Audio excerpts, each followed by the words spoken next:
तरह से इंसान की आज इंसानियत से खिलवाड़ हो रहा है, बस भगवान से यही प्रार्थना करते हैं, भगवान सद्बुद्धि बख्शे, नेक अकल बख्शे, इंसान को ऐसी शक्ति दे कि इंसानियत बुलंदियों पे पहुंचे और शैतानियत रस्ताल में जा मिले। इंसानियत के दुश्मन जगह जगह इंसानियत का खात्मा करने पे तुले हैं, पर संत पीर फकीर रूहानी संत ऐसे पहरेदार होते हैं जो रूहानियत की हमेशा रखवाली करते हैं, रक्षा करते हैं, मरती हुई इंसानियत को जिंदा कर देते हैं। ऐसे थे शाह मस्ताना जी दाता रहबर। आपको एक बात सुनाते हैं, सच्ची बात, जो बहुत से घरों की कहानी होगी। शाम का समय होता था, एक औरत अपने बच्चों के साथ खाना तो बना रही होती, लेकिन थरथर कांप रही होती थी। उसका ध्यान बार बार दरवाजे की तरफ जाता था और उसका कारण था उसका नशेड़ी, उसका शराबी पति। उसको लगता था कि कभी भी दरवाजा खुल सकता है, कभी भी नॉक हो सकता है, अगर एक बार खटखटाने से नहीं खोला तो फिर क्या होगा। बेचारी डरती रहती, थरथर कांपती रहती, और वही बात दरवाजा नॉक होता, दरवाजा खोलती, शराबी पति गालियां देता हुआ अंदर आता, मारता पीटता, घर में उल्टियां करता, बदबू फैला देता और बेहोश होकर चारपाई पे गिर जाता। सारा घर नरक में बदबू से भर जाता। वो औरत साफ करती, आंसू खून के रोती, तड़पती, ईश्वर से प्रार्थना करती, क्या मेरी सारी जिंदगी यूं ही नरक में बीतेगी? क्या मेरे बच्चों को यही संस्कार मिलेंगे? फिर एक समय आया, औरत अपने बच्चों के साथ फिर खाना बना रही। अब भी वो उड़ीक रही है दरवाजे की तरफ, बड़ी उतावली है, कब दरवाजा नॉक हो, कब दरवाजा नॉक हो। दरवाजा खटखटाते हैं, दरवाजा खुलता है, सामने उसका वही पति खड़ा है और उसे बताता है कि आज राम नाम से मैंने इतने लोगों को जोड़ा, इतनी बुराइयों को छुड़वाया, आज मैं ईश्वर की भक्ति करता हुआ घर आया, एक्सीडेंट से बच गया। वही घर जो नरक में बना होता था, आज वो स्वर्ग निजधाम सचखंड लोक बन गया।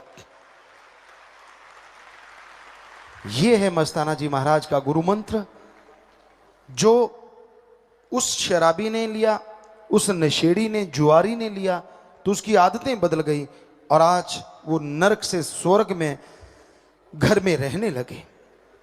पता नहीं कितने परिवार होंगे, अगर सच्चे दिल से आपसे पूछे तो आप में से बहुत बैठे होंगे जिनके घरों में ऐसा नक्शा होता था। सच्चे दिल से बताइए, कोई जादूगरी नहीं, कोई ढोंग नहीं, तो आप देख सकते हैं पता नहीं कितने घर थे जो ऐसे थे। जी हाथ नीचे कीजिए, क्योंकि यहाँ 5.5 करोड़ में लगभग 90-95% नशेड़ी ही आके नाम लेते हैं, गुरु मंत्र लेते हैं, और वो नशा छोड़ के आज ऐसे भक्त बने हुए हैं कि उनके माँ बाप को भी सलाम करने को दिल करता है, नमस्कार करने को दिल करता है। कहीं भी कोई आतंकवाद सिर उठाता है, इंसानियत का घात करता है, आप ही लोग हैं वहां फौरन खून देने पहुंच जाते हैं। चाहे वो पाकिस्तान क्यों ना हो, चाहे मुंबई क्यों ना हो, इंडिया का कोई कोना क्यों ना हो, पूरे वर्ल्ड का कोई कोना क्यों ना हो, खून दान करने में पूरे वर्ल्ड में आप लोगों को ट्रू ब्लड पंप का नाम दिया गया है, जो हमने दिया, फिर उसको पत्रकारों ने दिया, पूरे वर्ल्ड के पत्रकारों ने नाम दिया ट्रू ब्लड पंप। सो कहां शराब के समुंदर में तैरते रहना और कहां अपना खून दे के लोगों की जान बचाना। जमीन आसमान का फर्क पड़ा तो राम नाम से, जो साईं जी ने हमें सिखाया, जिस रास्ते पे चलना सिखाया, वो रास्ता निज धाम को जाता है, वो रास्ता खुशियों की तरफ जाता है। तो मुर्शिद कामिल के ऐसे रास्ते को, ऐसी राह को जिसने भी अपनाया है, जो भी इस पे चल के आया है, उसे तमाम खुशियां मिली। दया में रहमत से वो उसके काबिल बन गया। जी। तो एक बार ये आजा भाई, आजा तू, आजा पहले, आजा आजा, कुछ नहीं होता ये। तो ये वहां भी दांव तका रहा था कि क्या मुझे मिलेगा प्रसाद। नाम में थोड़ा लेट आया ये, और आपको बता दें इसने भी गुरु मंत्र ले रखा है। और जिस दिन इसने गुरु मंत्र लिया, ये इतना आराम से बैठ गया नाम लेने के बाद, ना प्रसाद खाया ना कुछ और, यहाँ आके प्रसाद खाया। जी। तो प्यारी साध संगत जियो, वहीं पे फिर आते हैं कि शाह मस्ताना जी दाता रहबर ने इंसानियत का जाम पिला दिया, हैवानों को, शैतानों को शैतानियत छुड़वा के आज इंसानियत की बुलंदियों पे पहुंचा दिया। कोई समय था यहां 25-30 फुट के टीले थे, और वचन करके सचखंड का नमूना बना दिया। कोई समय था लोग 100, 50, 30 आया करते थे, आज उस आंकड़े को 5.5 करोड़ तक पहुंचा दिया। सो आज पूरे वर्ल्ड में इतने लोग हैं, और दिनों दिन गिनती बढ़ती जा रही है, जो बुराइयां छोड़ के, नशे छोड़ के आज वो नेक इंसान बने हुए हैं कि लोग उनके नाम की कसम लेने से भी डरते हैं, कहीं झूठी कसम ना ली जाए। और यकीन मानिए, अगर आप बच्चों को पूरे कैरेक्टरफुल हैं, नशा नहीं करते, व्यवहार के सच्चे हैं, कोई झूठी कसम भी खा लेगा ना तो उसको भुगतना पड़ सकता है। ये हकीकत है, ऐसा पहले हुआ करता था और आज भी है। जो नेक लोग हैं आप में से, जो इंसानियत को मानते हैं, मालिक का नाम लेने वाले हैं, तो असर ज्यों का त्यों है, आज भी वैसा ही रहता है। इंसान के अंदर बहुत सी सोचें चलती हैं, विचार शून्य माइंड कभी नहीं हो सकता। जब विचार शून्य हो गया तो सब कुछ गया। इसमें कुछ ना कुछ तो चलता रहता है, ये अलग बात है। बहुत कम लोगों के अच्छा चलता है, बहुत ज्यादा लोगों के बुरा चलता है। जैसे कल हमने चर्चा की कि बहुत ज्यादा लोग हैं जो दूसरे के बंगले बगीचे देख के जलते हैं, दुखी हैं कि मेरे पड़ोसी को कार क्यों मिल गई, दुखी हैं कि मेरा छोटा सा घर है और इसके कई मंजिला मकान क्यों बन गया। यानी लोग दूसरों के सुख से ज्यादा दुखी हैं, अपने दुख से कम दुखी हैं। आज के दौर में, आज के समय में इतने खुदगर्ज हैं, इतने स्वार्थी हैं। कहते हैं ना, स्वार्थ पड़ने पे गधे को बाप कह देते हैं, इसमें कोई दो राय नहीं। और स्वार्थ ना हो तो अपने बाप को बाप नहीं कहते। इसका कई बार आपको उदाहरण दिया, आज भी याद आ गया। जब हम पढ़ा करते थे उस समय हमारे साथ एक साथी थे, गरीब घर से थे, कोई हर्ज नहीं, घर अलग अलग होते ही हैं, लेकिन वो हमेशा ये साबित करते, हम खेलने जाते थे, वो पढ़ा करते थे। कॉलेज की बात, हम तो स्कूल तक पढ़े, तो वैसे साथी थे। और वो कहा करते कि नहीं, मेरा हाई स्टैंडर्ड है, मैं ये हूं, मैं वो हूं। तो उनके एक बार पिताजी आए, धोती पहनी हुई थी। यार दोस्तों ने पूछा, यार ये कौन है? कहने लगा, ये हमारे घर में नौकर है। नौकर है? क्या देने आया है? कहते मेरे पिताजी ने पैसे भेजे हैं, वो देने आया है। हमें पता था, हम बाई चांस टूर्नामेंट वहां खेलने गए थे, तो हमने कहा यार ये तूने क्या बोला? कहता यार मेरा स्टैंडर्ड बना हुआ है, अब किसी को क्या पता ये मेरा बाप है। पर हमने कहा तेरे को कोई इंसानियत नहीं, पैसे ले लिए, उसी बाप के धोती ने कमाए हैं, उसी बाप के कुर्ते ने कमाए हैं, उसी बाप के गरीबी में से उसने अपना हृदय काट के तेरे लिए पैसे लेके आया है, और उसी बाप को तूने नौकर बना दिया। लान तेरे पे। थोड़ा शर्माया, कहता यार कुछ भी कहो, अब स्टैंडर्ड थोड़ा ही गिराना है खुद का। अगर सारे हंसते यार धोती वाला इसका बाप है, तो हमने कहा अगर तू कोई और मौका आया तो पैंट वाले को बाप बना लेगा। तो चुप हो गया, कोई पता नहीं यहां कौन किसको बाप बना ले। सच है, वो जमाने गए जब कोई बाप की गाली देने से डरते थे। आज वाला तो कहेगा यार करोड़पति है, क्या हर्ज है अगर बाप कहने की जन्मा है, जिसने जन्मा है, कहने में क्या हर्ज है अगर 2-4 लाख मिलता है तो। ये ऐसा युग है, ऐसा टाइम है। तो भाई इस खुद गर्जी के जमाने में कोई होगा जो नेकी भलाई पे चलता है, कोई होगा जो किए हुए परोपकारों को नहीं भूलता। यहां लोग 100 में से 99 काम किए उनको भुला देते हैं, एक काम नहीं हुआ उसका उलाहना भगवान को बार बार देते रहते हैं। कितना इंसान का मालिक करता है जो उसकी भक्ति करता है, इबादत करता है।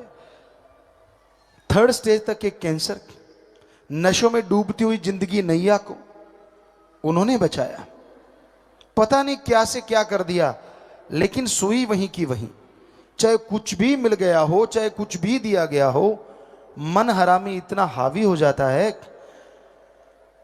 कि उसको कुछ भी भाता नहीं। आदमी के अंदर 7 शक्तियां हैं जो आदमी को गुमराह करती हैं, अच्छाई करने नहीं देती। काम वासना, क्रोध, लोभ, मोह, अहंकार, मन, माया। ये 7 का चक्रव्यूह है, बड़े से बड़ा नहीं तोड़ सकता। कोई राम नाम जपने वाला, कोई भक्ति इबादत करने वाला इनसे बच सकता है, वरना नहीं। बड़े बड़ों के छक्के छुड़ा दिए इसने, देव महादेव तक को नहीं बख्शा। इतिहास गवाह है। तो इनके छल कपट से बचना कोई आसान काम नहीं है। मना रे तेरी आदत ने, कोई बदलेगा हरि जन सूर। चोर जुआरी क्या बदलेंगे तुम माया के मजदूर, अरे माया में मजबूर। मना रे तेरी आदत ने, कोई बदलेगा हरि जन सूर। आदमी को जैसी आदत पड़ जाती है, अपनी आदत को बदलना हरि भगवान के बस में हो सकता है, या हरि का कोई भक्त या कोई योद्धा शूरवीर पर्ण कर ले कि मैंने ये काम छोड़ना है तो छोड़ दूंगा, वो तो बदल सकते हैं। वरना अपनी आदत को कोई बदलना तो दूर देखता ही नहीं, दूसरे की तरफ उंगली जाती, यार वो गंदा, वो गंदा, वो ऐसा, वो ऐसा। पर भूल जाता है कि 3 उंगलियां तेरे खुद की तरफ हैं, कि तू कैसा, एक दूसरे की तरफ, 3 तेरी तरफ। कभी अपने बारे में भी सोच लिया कर। 5 मिनट 24 घंटे में से कभी अपने लिए निकाला करो, एकांत में बैठा करो, फिर सोचा करो कौन सी गंदी आदतें आप में हैं और कौन सी अच्छी आदतें। यकीन मानिए वो 5 मिनट अगर आप सोचें और उसके बाद भक्ति करें तो आप अपनी गंदी आदतें छोड़ सकते हैं। पर आपके पास तो फुर्सत नहीं है। दूसरों की ऐब, दूसरों के गुनाह, दूसरों की गलतियां निकालने में आप माहिर हैं। खुद की बात आए तो तिल मिला जाते हैं। कोई यार दोस्त भी आपके अवगुण को बता दे तो आपकी गड़बड़ी हो जाती है। आपको एक बात बताते हैं, आदमी जो दूसरों में देखता है वो खुद में आ जाता है, और जो खुद में देखता है वो चला जाता है। ध्यान से सुनिए ये फार्मूला धर्मों का। जो दूसरों में देखता है गुण अवगुण, वो खुद के अंदर आ जाता है, और जो खुद में देखता है गुण अवगुण, वो चला जाता है। तो आप तो अपने अंदर यही देखते हो, मैं गुणवान, मैं ये, मैं वो, मैं फलां, तो वो चला जाता है। और दूसरों में देखते हो अवगुण, ये चुगलखोर, ये निंदा करने वाला, ये जुआरी, ये शराबी, ये फलां, ये गंदा, वो फलां। तो इसलिए धर्मों में लिखा है दूसरों में देखना है तो गुण देखो और खुद के अवगुण देखो, ताकि खुद के देखी चीज अवगुण निकल जाएं और दूसरों के गुण आपके अंदर आ जाएं, आप गुणवान बन जाएं। तो ऐसी दृष्टि बना लीजिए, 1000 गुना करने वाले में भी कोई ना कोई गुण जरूर होगा।